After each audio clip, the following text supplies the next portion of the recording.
नमस्कार दोस्तों, आप क्राइम तक देख रहे हैं। इस वक्त की बड़ी खबर, मालेगांव ब्लास्ट में प्रज्ञा ठाकुर समेत आरोपियों को बरी कर दिया गया है।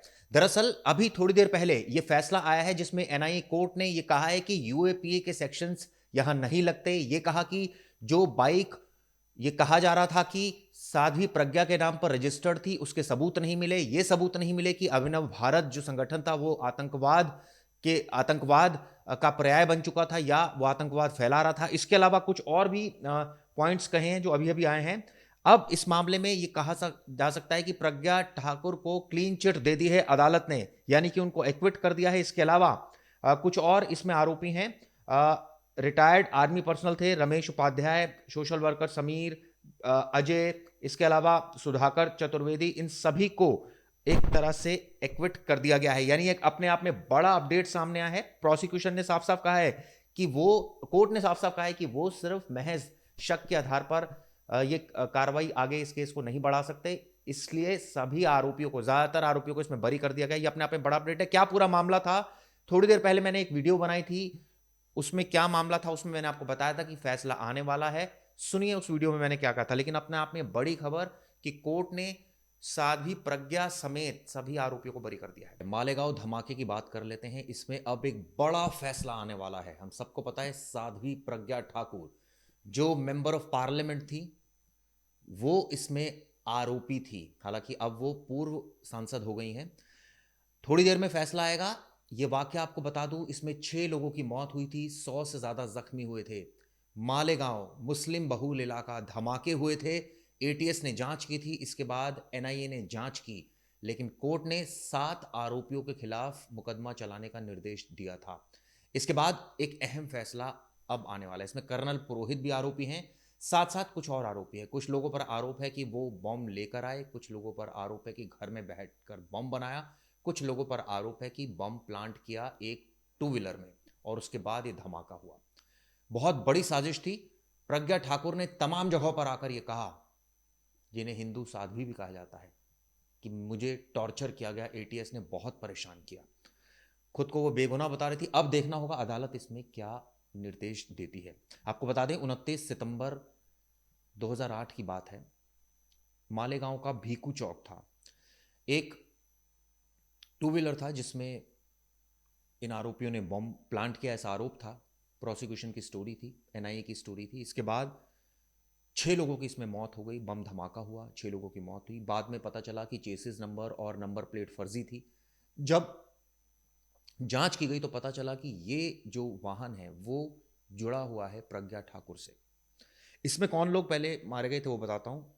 फरहीन, इसके अलावा शेख मुश्ताक, शेख रफ़ीक, इरफान, सैयद अजहर और हारून, ये सारे लोग मारे गए थे। निर्दोष लोग मारे गए थे। सवाल ये उठता है कि धमाका किसने किया था? क्या यही आरोपी शामिल थे? इनके ऊपर मकोका लगाया था एटीएस ने जो जांच की थी, लेकिन उस वक्त कांग्रेस की सरकार थी, ऐसा कहा जाता है। बाद में एनआईए ने जब अदालत में ये पक्ष रखा तो अदालत ने कहा कि मकोका की तो कोई आवश्यकता ही नहीं थी। ये बात अदालत ने कही, मकोका हटा दिया था। आपको बता दें 7 आरोपी, जैसे मैंने बताया, ट्रायल इस पूरे मामले में झेल रहे हैं। और आपको बताता हूं आगे इससे जुड़ी जानकारियां। साध्वी प्रज्ञा, हम सबको पता है, मेंबर ऑफ पार्लियामेंट, बीजेपी से, बीजेपी ने टिकट दी थी उनको।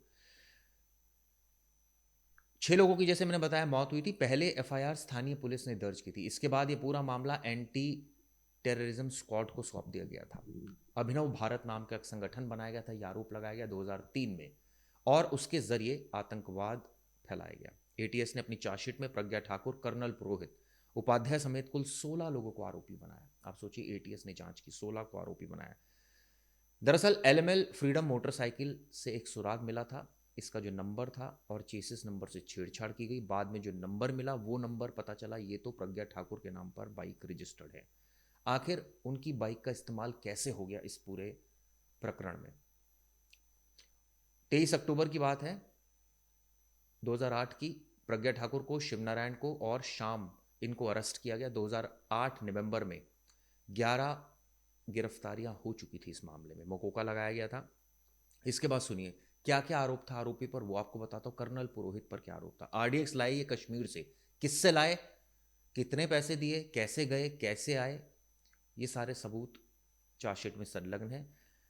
उन्होंने अपने महाराष्ट्र स्थित घर में छिपाया था, ये आरोप लगाया गया। बम सुधाकर चतुर्वेदी के देवलाली छावनी क्षेत्र स्थित घर में तैयार किया गया था, ये आरोप है। जो बम बनाया था वो बम सुधाकर चतुर्वेदी ने बनाया था। एटीएस ने दावा किया कि मोटरसाइकिल बम प्रवीण टक कल की रामजी और संदीप ने लगाया था। ये 3 आरोपी थे जिन्होंने लगाया था। एक के घर बनाया गया, एक लाया, यानी 5 तो आरोपी यही हो गए और ये सभी बहुत बड़ी साजिश कर रहे थे, ये आरोप है।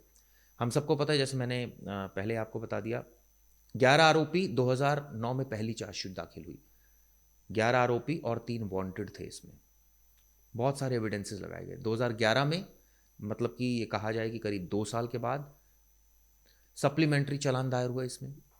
इसमें 2008 में फरीदाबाद, भोपाल, नासिक में हुई बैठकों का जिक्र हुआ, जहां एक हिंदू राष्ट्र आर्यव्रत, ये एक अवधारणा थी कि एक हिंदू राष्ट्र बनाना है, योजना थी, और जिसमें खुद का संविधान होगा, झंडा होगा। इस तरह की बातें एटीएस ने आरोप पत्र में दायर की। बहुत संगीन आरोप लगाए। 2011 में ये मामला एनआईए को दे दिया गया। एनआईए ने बात की, सबसे पहले तो एनआईए ने इसमें सप्लीमेंट्री चालान 2016 में दाखिल किया, यानी करीब 5 सालों के बाद जांच की, और उसमें मकोका की धाराएं हटा दी, जो मकोका लगाया था एटीएस ने। क्यों हटाई, जांच की बात है। इसके बाद एटीएस ने झूठे सबूत, बल्कि एनआईए ने क्या आरोप लगाया था एटीएस पर, सोचिए। उसने झूठे सबूत गढ़े, जबरदस्ती के तरीके अपनाए। सोचिए, कई गवाहों के बयान दोबारा दर्ज किए जो पहले एटीएस को दिए बयानों से विरोधाभास थे। बहुत सारे आरोप लगाए गए। एटीएस ने गवाहों को धमकाया, डराया, ये भी आरोप लगाया एनआईए ने। यानी कि एटीएस किसके इशारे पर काम कर रहा था? लोकल जो इंटेलिजेंस यूनिट थी, सरकार के दबाव में थी क्या? 2017 की बात है। ट्रायल कोर्ट ने माना कि मकोका लागू नहीं हो सकता, जब ये ट्रायल एनआईए पहुंची थी चार्जशीट लेकर। और उसके बाद लेकिन एक उन्होंने झटका दिया प्रज्ञा ठाकुर और 6 और आरोपियों को, कहा कि ट्रायल तो चलेगा, अब इस पर फैसला आने जा रहा है। 2018 में ट्रायल शुरू हुआ और तकरीबन ये कहा जाए 7 सालों के बाद अब इस पर फैसला आने जा रहा है। 323 गवाहों की गवाही हुई है, कॉल डाटा रिकॉर्ड्स पेश किए गए हैं, वॉइस सैंपल्स पेश किए गए हैं। क्या सिर्फ बाइक का इस्तेमाल हुआ था? क्या बाइक चोरी हो गई थी प्रज्ञा ठाकुर की? ऐसे तमाम चीज़ें थी जो अब सामने आने वाली हैं। कोर्ट के फैसले से बहुत सारी चीज़ें क्लियर होंगी। AK लाहौटी हैं जज, वो इस पर अपना फैसला सुनाएंगे। और ये आप सोचिए कि जो फैसला होगा ये कई लोगों की राजनीति की दिशा और दशा तय करेंगे। क्या एटीएस ने दबाव में काम किया, गवाहों को धमकाया? एनआईए ने किस तरह की जांच की? अगर एनआईए ने जांच की तो फिर आरोपी क्यों बनाया प्रज्ञा ठाकुर को, अगर उसका कोई रोल नहीं था? कोर्ट ने आरोप मुक्त क्यों नहीं किया? कोर्ट ने क्यों कहा कि आरोपी के खिलाफ सबूत हैं और पर्याप्त सबूत हैं और चलाया जाना चाहिए मुकदमा? लेकिन प्रज्ञा ठाकुर शुरू से कहती रही कि मेरा कोई रोल नहीं है, मुझे फंसाया गया, एक राजनीतिक साजिश रची गई। किसने रची, क्यों रची, कौन लोग थे इसके पीछे, ये आने वाले वक्त में तय होगा। खैर, इस पर हमारी नज़र रहेगी क्राइम तक की। आप लोगों का इस पर क्या व्यू पॉइंट है, बताइएगा। धन्यवाद।